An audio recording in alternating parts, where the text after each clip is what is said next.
This week on Dateline Schools, I had the privilege of meeting Jeff Terpenning. He's the new superintendent out at Capac Community Schools. And Jeff, yesterday you mentioned about you're kind of sitting back, observing, learning about Capac and its history and all that. What do you found to be the strengths out in Capac Community Schools? I think it's the people.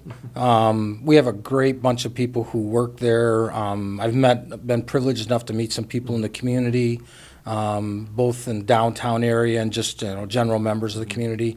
So they're small town like I grew up with, so it's very easy for me. I'm very comfortable in our size community.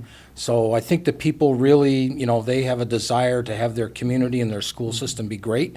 And I think that's the same thing I'm looking for. I know we just had the fourth Friday count not too long ago. What's the population of Capac schools this year? We're just short of 1,000, so we're above what we had projected, but we've lost some numbers. So we still have to deal with that, and we got to find a way to move those numbers back the other way. As you know, in school systems, that's the only way you can raise your revenue is raise your student count. So we have to do some listening again to some community members and figure out, why do we actually lose students?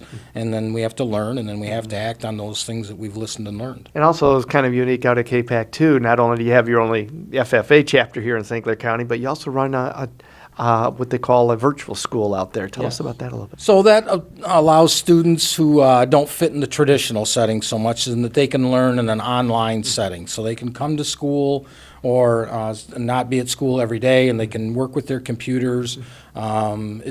Some schools, some students struggle mightily with traditional setting, come to school and sit at school and go to school every day. And so this is another opportunity, another way to reach out to students and have them, still get an education, which is important for high school education. Unlocks a lot of doors for you, a lot of doors. So it's important that we find every avenue we can to reach every child that we can. We'll be back with more tomorrow. For Dateline Schools, I'm Terry Harrington.